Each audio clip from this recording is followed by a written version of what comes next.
வணக்கம் நண்பர்களே. இது போன்ற உண்மை சம்பவங்களை தெரிந்து கொள்ள எங்கள் சேனலை பதிவு செய்ய மறக்காதீர்கள். நான் விஜயலட்சுமி. எனக்கு 27 வயது.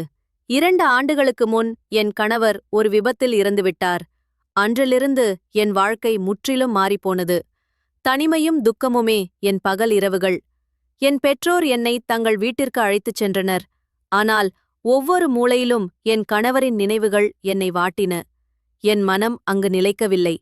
சில மாதங்கள் கழித்து நான் என் மாமா வீட்டிற்குச் சென்றேன். என் மாமா ஒரு கிராமத்தில் வசித்தார். அவருக்கு சொந்த நிலம் எதுவும் இல்லை. அவர் பிறருடைய வயல்களில் கூலி வேலை செய்தார்.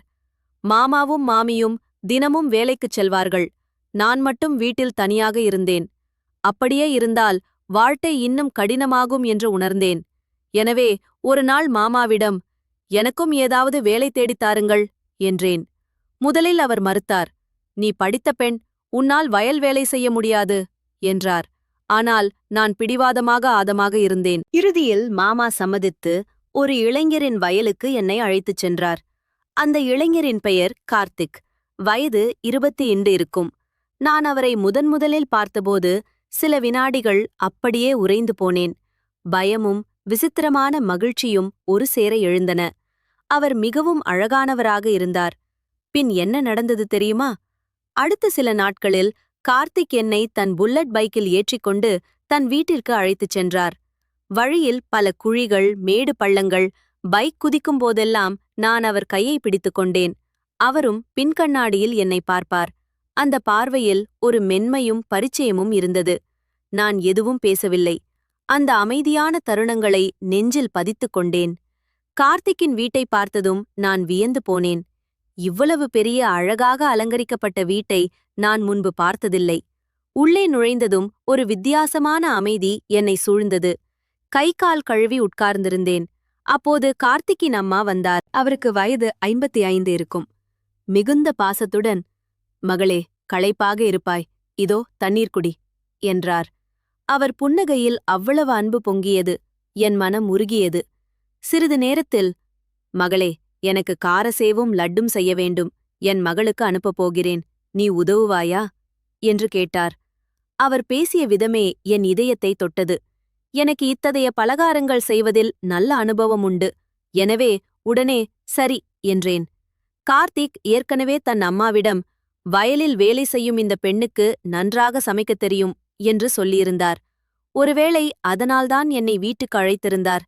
அன்று முழுவதும் நானும் அவர் அம்மாவும் சேர்ந்து பலகாரங்கள் செய்தோம். கார்த்திக் எங்கள் பேச்சை கேட்டுக்கொண்டும் டிவி பார்த்து கொண்டும் இருந்தார். ஆனால் அவர் பார்வை மீண்டும் மீண்டும் என் பக்கம் திரும்பியது. எங்கள் கண்கள் சந்தித்த போதெல்லாம் என் இதயம் விசித்திரமாக துடித்தது. எங்களுக்குள் ஏதோ சொல்லப்படாத உறவு உருவாவது போல் உணர்ந்தேன். மாலையில் அவர் அம்மா என்னை புகழ்ந்து காரசேவும் லட்டும் நிறைந்த டப்பாவை கொடுத்தார். பிறகு கார்த்திக் என்னை வீட்டில் கொண்டு சேர்க்கச் சொன்னார். வெளியே வந்ததும் கார்த்திக் ஒரு ரோஜா பூவை பறித்து என்னிடம் நீட்டினார். அவரது கண்களில் ஒரு ஆழமான மென்மை. நான் தயக்கத்துடன் அந்த பூவை வாங்கிக் கொண்டேன். உடைந்த 2 ஆத்மாக்களின் காயங்களுக்கு யாரோ தைலம் தடவியது போலிருந்தது. கார்த்திக் மெதுவாக என் அருகில் வந்து, அனு, எனக்கு உன்னை மிகவும் பிடிக்கும்.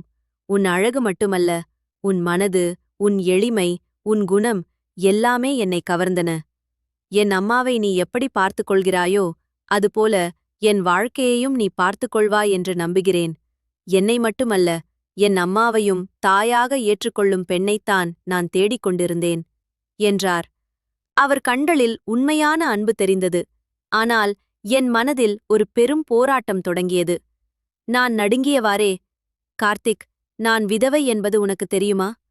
என் கணவர் இறந்து 2 ஆண்டுகள்தான் ஆகின்றன. உன் அம்மாவும் குடும்பமும் என்ன சொல்லும் என்று கேட்டேன்.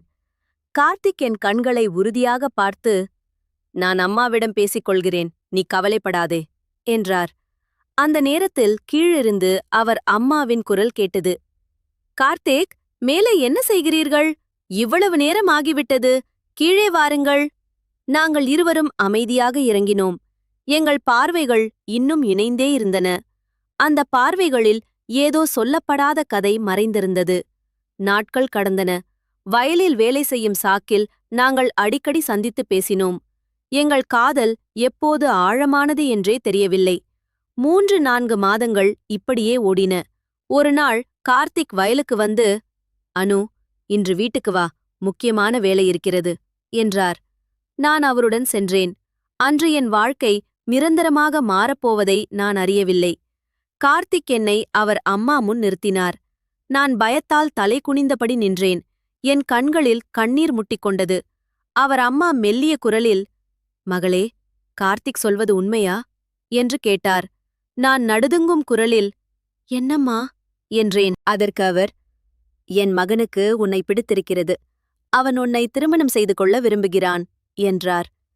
அந்த வார்த்தைகளைக் கேட்டதும் என் கண்களிலிருந்து கண்ணீர் ஆறென பெருகியது. என்னால் பேச முடியவில்லை. அப்போது அவர் அம்மா என் அருகில் வந்து, அனு, உன் கதையை கேள்விப்பட்டேன். நீ ஒரு நல்ல பெண். என் மகன் சரியான முடிவைத்தான் எடுத்திருக்கிறான். நானும் உன்னை மகளாக ஏற்றுக்கொள்கிறேன் என்றார். நான் அவர் காலில் விழுந்து வணங்கினேன். அன்று மாலை கார்த்திக் என்னை தன் வீட்டிலேயே இருக்கச் சொன்னார். என் மாமாவிடம் சென்று விஷயத்தைச் சொல்ல மாமாவும் மகிழ்ச்சியுடன் ஆசிர்வதித்தார். சில நாட்களில் எங்கள் திருமணம் எளிமையாக நடந்தது.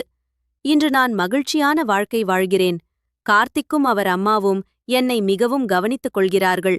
நான் அவர்களுக்கு நன்றி செலுத்த கடமைப்பட்டிருக்கிறேன். ஒரு விதவை என்று ஒதுக்கப்பட்ட எனக்கு மீண்டும் வாழ்க்கை கிடைத்தது.